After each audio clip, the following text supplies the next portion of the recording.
Esta semana, en Vaticano, nos adentramos en la extraordinaria vida del Papa Benedicto XVI, explorando su trayectoria como reputado teólogo, pasando por influyente pontífice hasta su dimisión sin precedentes. A través de exclusivas entrevistas, imágenes de archivo y reflexiones personales de quienes mejor le conocieron, seremos testigos de los últimos días de su papado y del perdurable legado que deja tras de sí. Todo esto y mucho más, a continuación, en Vaticano.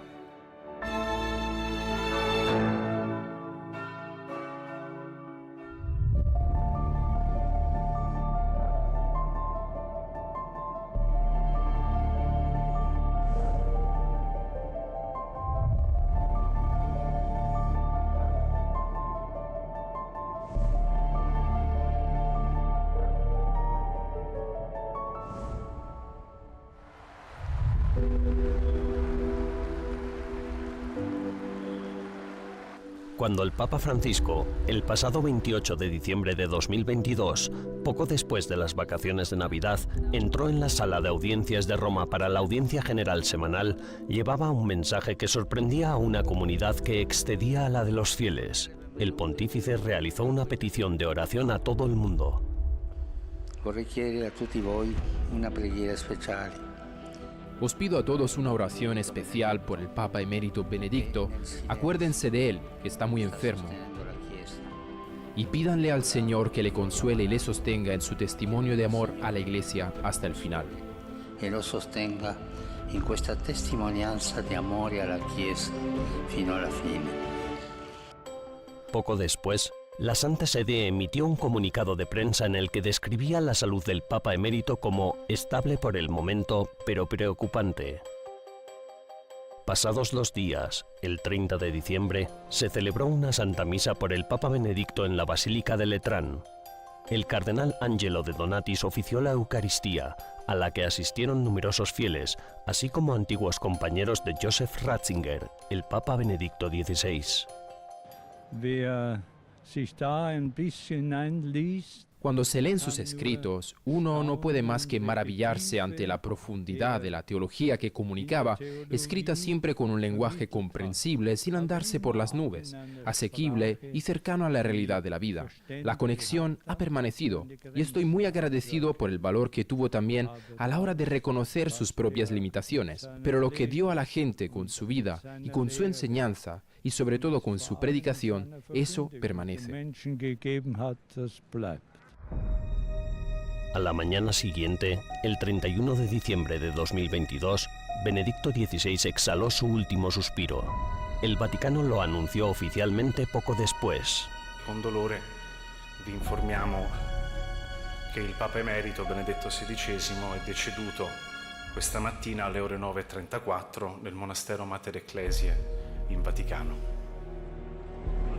La noticia acababa de saltar a los medios de comunicación, ya que las televisiones de todo el mundo se habían congregado frente a la plaza de San Pedro. Algo más de 200.000 peregrinos procedentes de todos los rincones del mundo aprovecharon la ocasión para despedirse personalmente del cuerpo yaciente. Poco después, el 5 de enero, tuvo lugar la misa de Requiem celebrada por el Papa Francisco. Tras esa misa de exequias, el féretro fue trasladado a la Basílica de San Pedro y finalmente enterrado en la antigua tumba del Papa Juan Pablo II. It's a very emotional moment, and I love this. Es un momento muy emotivo. Este servicio fúnebre de la Iglesia Católica me fascina porque combina un profundo sentimiento de tristeza y pérdida real por la muerte del Papa Benedicto con diferentes expresiones absolutamente firmes y decididas de fe, de que sabemos que hay vida después de la muerte y que las promesas de Cristo son fiables. Por eso lo celebramos con tristeza, pero con gran firmeza de fe y confianza en el futuro. But with great firmness of faith and confidence in the future. Es posible que muchos peregrinos aún recordaran las palabras de Benedicto que el Papa Francisco mencionó el día anterior en su audiencia general. Citando a nuestro querido difunto Benedicto XVI, quiero recordaros, el que cree nunca está solo. Quien tiene a Dios como Padre tiene muchos hermanos y hermanas.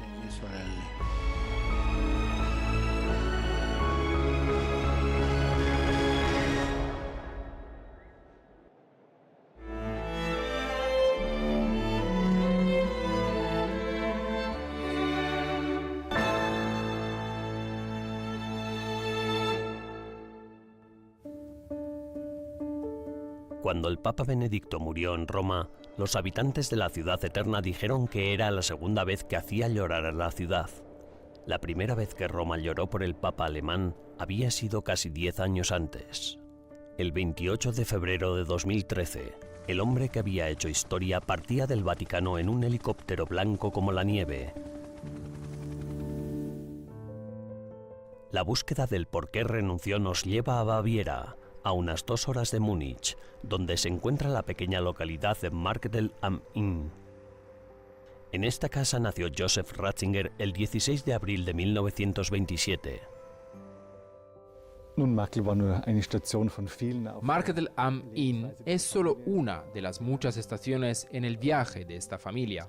Hay algunos recuerdos de cómo el muy pequeño José celebró aquí la Navidad por primera y segunda vez, de cómo se paró delante del árbol de Navidad con sus ojos abiertos y también de cómo experimentó aquí la iglesia.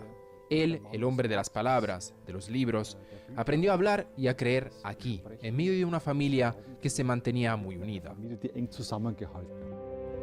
Ratzinger fue bautizado la misma noche en que nació. El actual obispo de la diócesis natal de Ratzinger, Monseñor Stefan Oster, recuerda otro lugar que tuvo una gran influencia en el futuro Papa. Decía una y otra vez, Altötting es mi lugar espiritual. Sus experiencias infantiles, más hermosas y tempranas, están relacionadas con Altötting.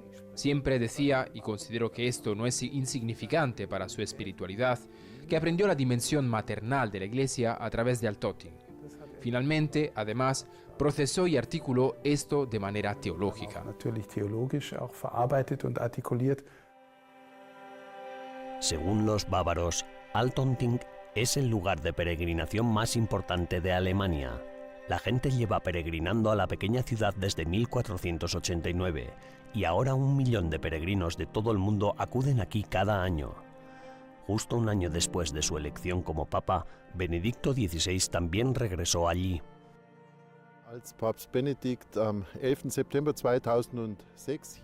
Cuando el Papa Benedicto celebró la Santa Misa el 11 de septiembre de 2006 aquí en Altötting, fue a presentar sus respetos a la Virgen y, para sorpresa de todos nosotros, depositó su anillo episcopal a sus pies. Es el anillo que sus hermanos María y Jorge habían hecho con una gema antigua. Muestra una paloma con una rama de olivo como símbolo de paz. Llevó este anillo desde 1977 hasta que fue elegido papa. Desde entonces, la Virgen lo lleva en su cetro, de modo que sobre la mano de la Virgen está el anillo del Papa Benedicto.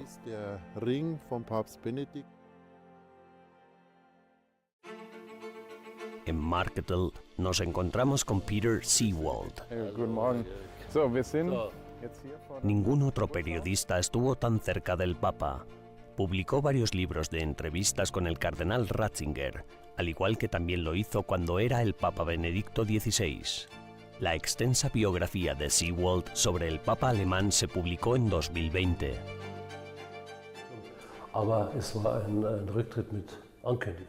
Fue una renuncia anunciada. Ya en 2010, durante nuestra entrevista para el libro La luz del mundo, le pregunté si alguna vez había pensado en dimitir y me dijo, todavía no. En aquel momento, Batilix ya había hecho mella con sus historias, pero sobre eso y también sobre otro tipo de asuntos similares, siempre decía que no había que huir. Solo se puede salir cuando todo esté más o menos en orden. También dijo que para Juan Pablo II, su tiempo de sufrimiento formaba parte de su carisma. Él, sin embargo, el suyo no lo veía así, ni quería repetirlo. En 2010, afirmó con toda claridad que si un papa ya no es capaz física y mentalmente de desempeñar su cargo, no solo tiene derecho a renunciar, sino también el deber de hacerlo.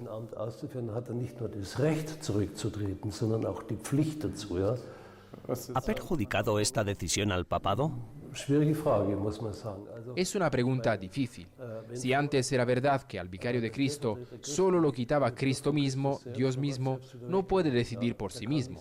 Es muy importante reconocer que el Papa Benedicto estaba gravemente enfermo, no solo por su afección cardíaca, no solo por su ojo izquierdo del cual no veía, ni solo por sus constantes dolores de cabeza, también padecía ya de Parkinson. Él notaba que le fallaba la memoria y sobre todo, cosa que más tarde me reveló, unas semanas antes de su muerte, que sufría de insomnio desde 2005, ya después de la Jornada Mundial de la Juventud en Colonia. Todos los rumores de que había otras razones para su dimisión, por ejemplo, Patilix, una conspiración o incluso un chantaje, todo era auténtica patraña que no se correspondía con la verdad. La verdad es que dimitió por motivos de salud. Estaba firmemente convencido de que moriría antes de finales de 2013, tras su dimisión.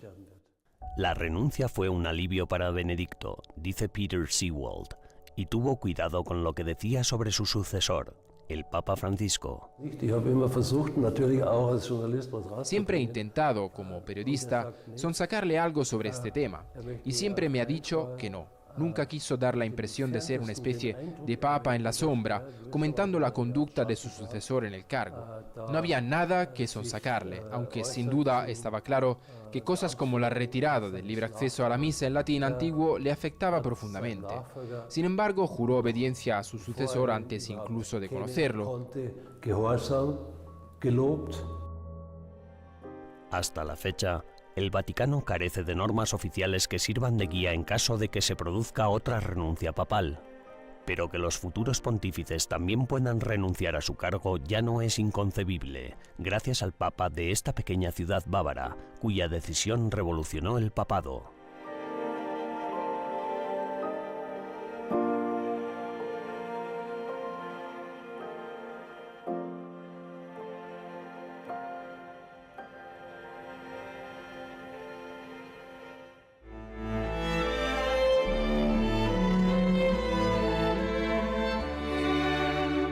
Dentro de unos momentos volveremos con más información sobre el legado del Papa Benedicto XVI.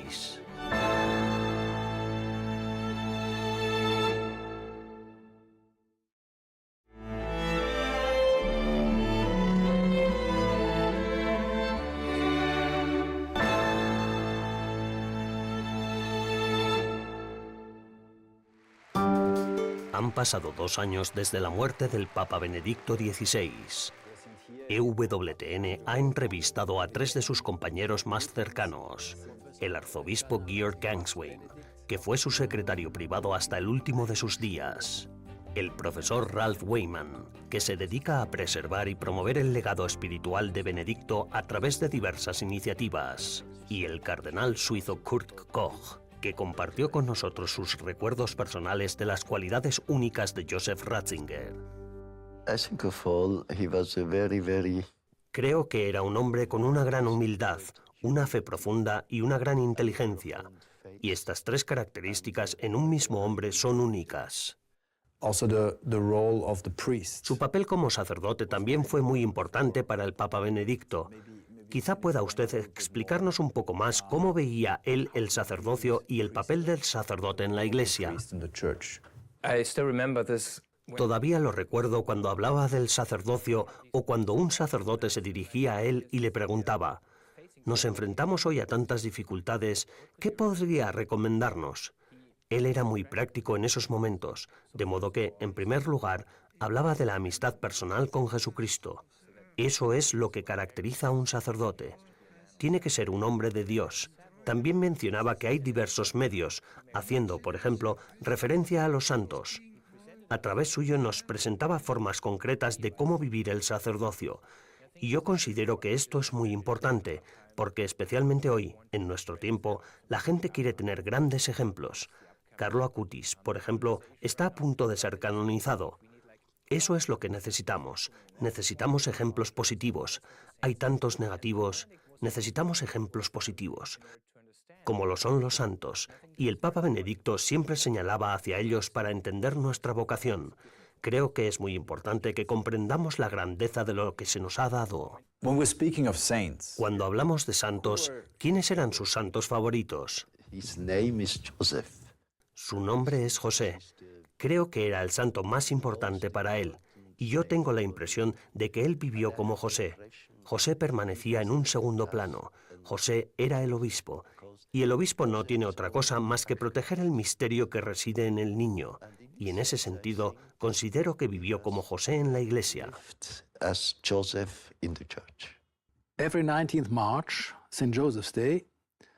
Cada 19 de marzo, día de San José, había una pequeña reunión, una pequeña recepción con el personal, y él mismo, y cada año, después de los saludos del secretario, hacía una meditación muy profunda sobre su patrón, sobre San José. Y no había año que fuera igual.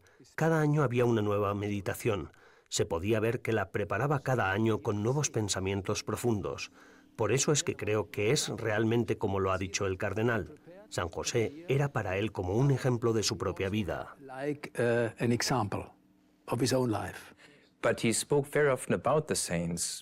Hablaba muy a menudo de los santos. Decía, ¿quién está realmente en el centro de la Iglesia? Y es muy interesante, porque casi todos imaginan respuestas como tal vez el Papa, los cardenales, los obispos o los sacerdotes. Pero no, él dijo a los santos están en el centro de la Iglesia, porque como Dios es santo, ellos, al participar de su santidad, son el centro de la Iglesia. Es por eso que nosotros también debemos buscar la santidad y esforzarnos por alcanzarla. Y creo que esto es muy alentador, especialmente en nuestros días.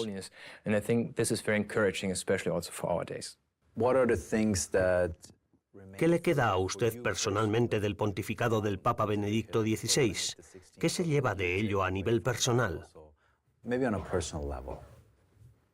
Creo que, en primer lugar, fue un colaborador de la verdad, como él mismo se llamaba. Esa era su cita favorita, y daba testimonio de la verdad. Y la verdad es Jesucristo. Así que ese es un aspecto muy importante, uno que creo que permanecerá. Encontramos esto en todas partes, en sus escritos, en sus predicaciones, y luego hay quizás una segunda dimensión, la de ser como un padre de la Iglesia, porque él era como un padre para todos, por su humildad, su brillantez, y supo reunir todo esto como un verdadero padre, y al mismo tiempo en sus escritos, escritos que también permanecerán. Así que sus escritos, sus libros, etcétera, son un gran tesoro, y creo que la gente lo descubrirá en el futuro. Por eso considero que estos dos elementos se unen. Los grandes padres de la Iglesia, por lo general, eran todos santos, y el Papa Benedicto no solo predicaba sobre estos temas, sino que los vivía. Eso hizo que su testimonio fuera creíble.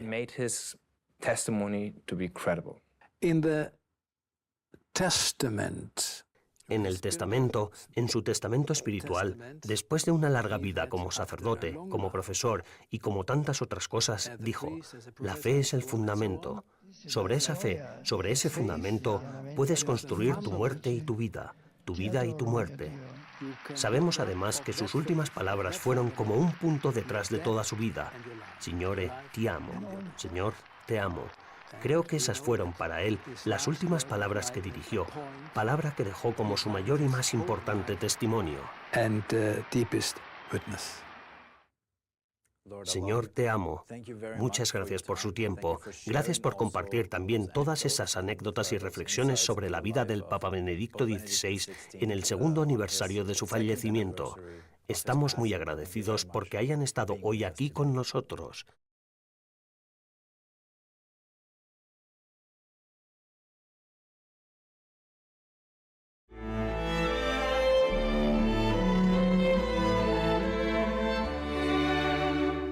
En breves instantes, regresamos con un exclusivo reportaje sobre la familia pontificia del Papa Benedicto XVI.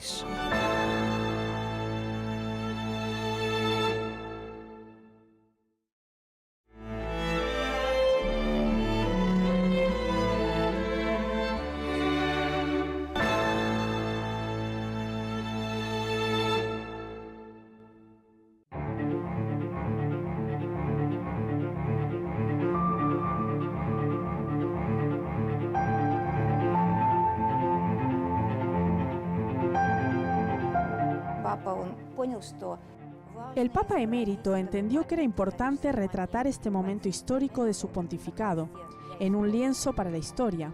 Me eligió a mí y es una gran responsabilidad. Durante los últimos 4 años, Natalia Charkova ha pintado al Papa emérito Benedicto XVI en su misión como Papa emérito rodeado de sus más allegados, su familia pontificia.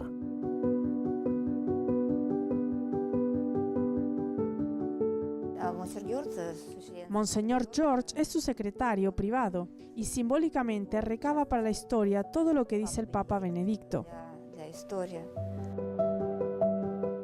4 mujeres consagradas, miembros de la Asociación Menores Domini, se dedican al servicio del Papa Emérito, acompañándolo y apoyándolo en su misión. Aquí, delante del todo, está la hermana Carmela, mirando con cariño y atención al Papa. Es como si el Papa iluminara su rostro. Está cosiendo un botón de su sotana. Hay un dicho popular que dice: si quieres pedir un deseo, debes coser un botón. Entonces, Sor Carmela pide un deseo: que el Papa esté siempre sano. Bueno, en realidad, habría que preguntarle a ella cuál es su deseo.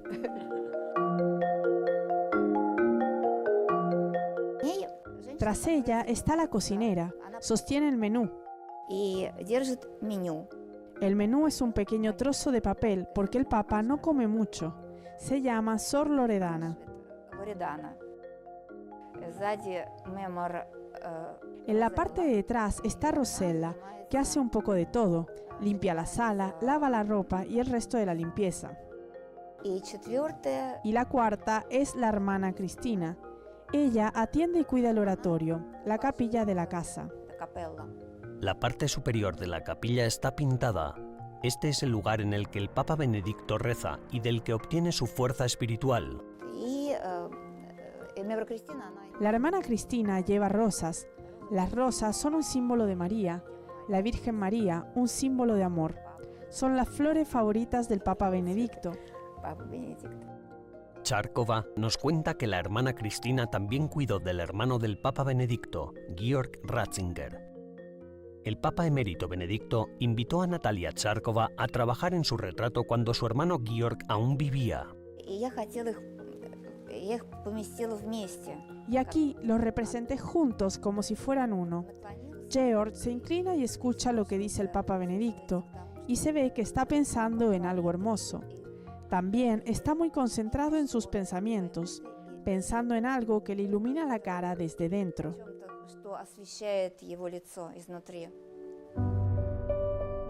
Natalia es una pintora rusa. Se trasladó de Moscú a Roma en 1994. Desde entonces se ha convertido en la retratista oficial de los papas. A pesar de las diferencias culturales y de creencias, Charkova es ortodoxa. Dice que no siente ninguna división entre ella y los sujetos de sus cuadros. Después de muchas visitas al Papa Emérito durante los últimos 4 años, empezó a verse a sí misma como una parte de la familia pontificia. De hecho, este ángel está pintado pensando en mí. Es una especie de símbolo, no soy yo. Es un ángel, pero está pintado partiendo de mí, porque así es como lo siento en mi corazón. Estoy allí con ellos. Cuando estaba pintando este retrato, vinieron los tiempos complicados del aislamiento por el COVID. Yo estaba sola con este cuadro, y fue muy bueno que este cuadro me acompañara. Me levantaba y decía: «Buenos días, Santo Padre», y cuando me acostaba: «Buenas noches, Santo Padre». Charkova emplea la luz como un tema recurrente en sus cuadros. Dice que cuando el Papa Emérito Benedicto XVI dimitió, no se retiró a las sombras, sino que comenzó una nueva misión, la misión del Papa Emérito.